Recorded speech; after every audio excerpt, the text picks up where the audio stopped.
This is a Napsol and we are going to talk now about the mansion of the head of Lula's union, right? I told you, remember when Lula said this? Look, Lula says that embezzlement in the national social security system is a thing. It's poor people stealing from poor people. He literally said this, because he wants to say that union members are all poor. Oh, my poor union members, my little union friends. Look at the size of the mansion that the union member, who is a friend of Lula's brother, built for him there in Ibiúa, there in Sao Paulo. A huge mansion, a 50 square meters swimming pool, 15 stables for horses, right? Purebred horses, obviously. Let's understand this case here, because, man, this is a disgrace, man. This government is a disgrace. This news was suggested by Velhover Bitman and several other people. Thanks to the people who suggested news on our website, at visatildaoa.com. And thanks to you who are watching our video. If you like our content, please leave a like and subscribe to the channel, okay? Well, the INSS robbery. The head of Lula's brother's union, a close friend of Lula's brother, very close to Lula's brother, lots of interactions on Instagram and other social networks with Lula's brother. Here, look, during Lula's government, that is, right at the time when the union started to collect more money, a lot of money coming into the union, what are we going to do? Let's build a nice little house for ourselves here. Look, here's the guy's little house. Look, a 360 square meters house, my friend. Yeah, I'll tell you, right? For those who don't know, 360 square meters is a really big house. Lots of rooms, lots of stuff. A big floor for barbecues and stuff like that. Here it is, look. Here's the picture here, look. And here's the picture of Lula's brother. Here you are with Lula's brother's daughter, Lula's niece, right? And the guy here who is the president of the union that employed Lula's brother. Lula's brother is the vice president, right, in this union. Lula's brother earns well too, my friend. You should know that he earns a good amount of money. There are some union members that I know earn $80,000 a month.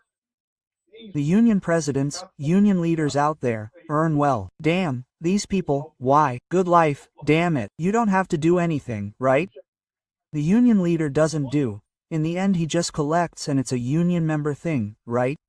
From the people who are union members. He doesn't do. These people fill their pockets with money. Here it is, look. This was the image of the farm before. See here? There was a little house. The guy already had a little house before the Lula government. The name of the head of Lula's union is Milton Cavallo, right? So here it is. He already had this little farm. A little farm with a pretty little house here. Something like that. Tiny. It's nice, right? Right? There were some. So this was what he had before the Lula government. Then the Lula government started, right?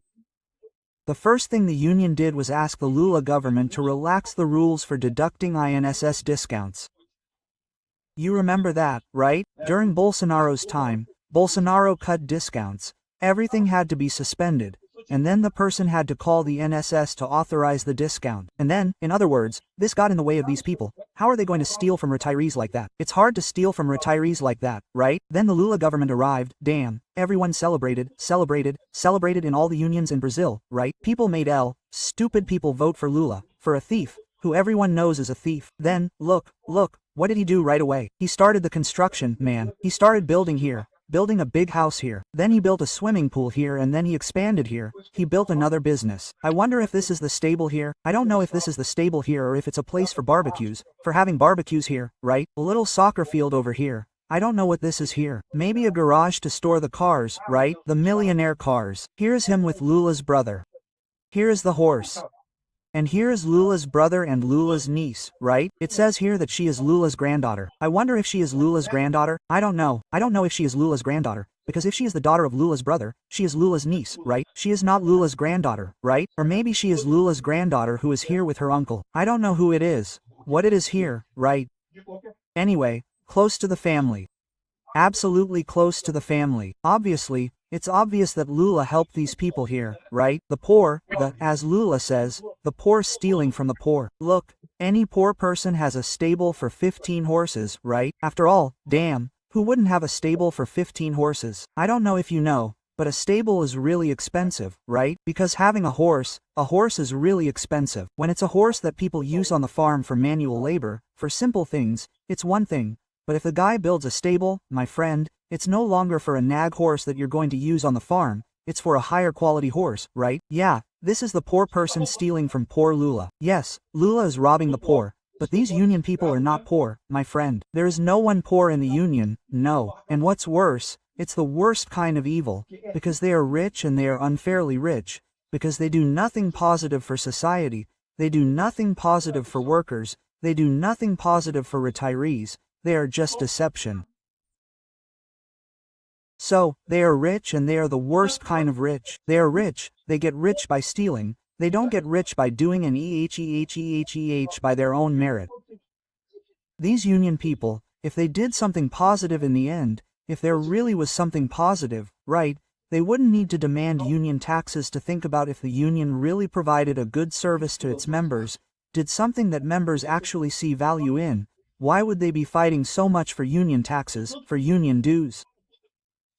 People would want to be part of the union, wouldn't they? In the end, the union gets good things for itself, but it doesn't get anything, it doesn't do. A bunch of scumbags who don't do. They just collect money there and they're not poor. They're not poor. They're all rich people with lots of money. Just look at the size of Monet's house here, right? And the worst part is, you know that the INSS received 3 million complaints, right? 3.2 million people asked for it, filed a complaint with the INSS, wanting to get their money back, saying it was undue. What did the entities do? The union said, no, that was all right. You accepted all this stuff, right?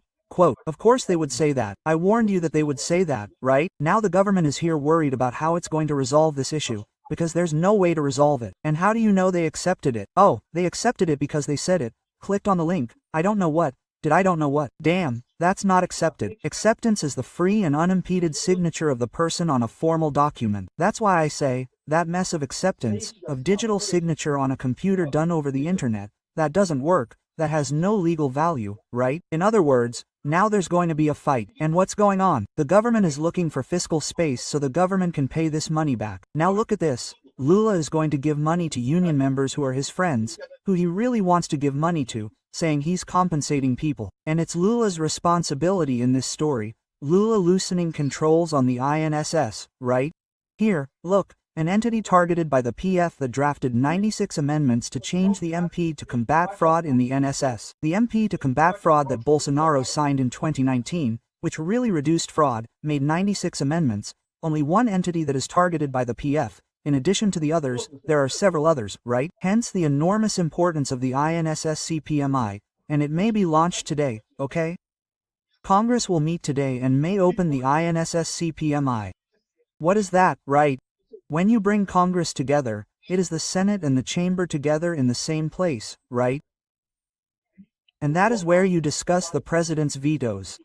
So, if you have the majority, well, you have to have a specific quota there, but you can overturn the president's veto.